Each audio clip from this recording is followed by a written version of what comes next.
નમસ્કાર, આપ જોઈ રહ્યા છો નેશન પ્લસ ન્યૂઝ. હું છું આપની સાથે હેતલ ભગત.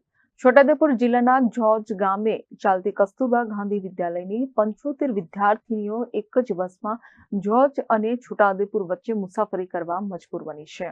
છોટાઉદેપુર જિલ્લાના જોજ ગામે ચાલતી કસ્તુરબા ગાંધી વિદ્યાલયની વિદ્યાર્થીનીઓને એક જ બસમાં 75 જેટલી વિદ્યાર્થીનીઓને જોજ અને છોટાઉદેપુર વચ્ચે મુસાફરી કરવી પડે છે. જોજથી છોટાઉદેપુર ખાતે દરરોજ આવન જાવન કરવું પડે છે અને એસએફ હાઈસ્કૂલમાં અભ્યાસ માટે દરરોજ બસમાં અપડાઉન કરવું પડે છે.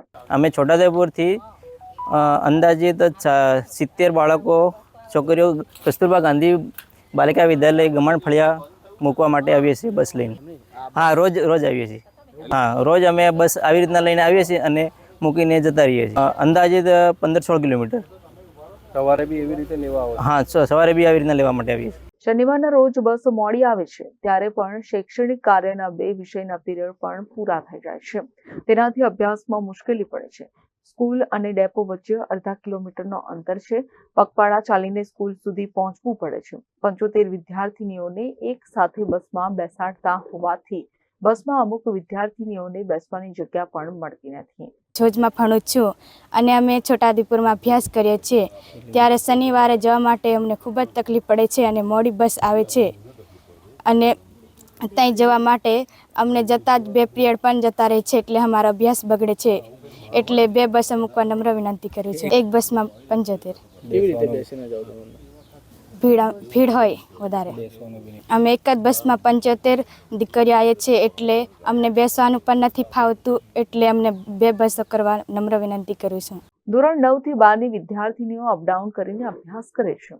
બસમાં વધારે પડતા પેસેન્જર હોય તો ભારે મુશ્કેલીનો સામનો કરવો પડે છે. સરકાર જોજ ખાતે ધોરણ 9 થી 12 ની શાળા શરૂ કરે તેવી વિદ્યાર્થીનીઓની માંગ છે. હાલ તો વૈકલ્પિક વ્યવસ્થા તરીકે બીજી બસ ફાળવવામાં આવે તેવી માંગ વિદ્યાર્થીનીઓ કરી રહ્યા છે. જોજ ગામમાં આવેલી કસ્તુરબા ગાંધી બાલિકા વિદ્યાલયમાં રહું છું.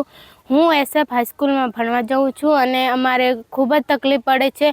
અમે સૌ 9 વાગ્યે બસ આવે છે ગમણફળિયા સ્ટેશને અને અમે ત્યાંથી બસમાં બેસીને એસએફ હાઈસ્કૂલમાં ભણવા જઈએ છીએ અને ત્યાંથી અમને આવવા માટે પણ ઘણી મુશ્કેલી પડે છે.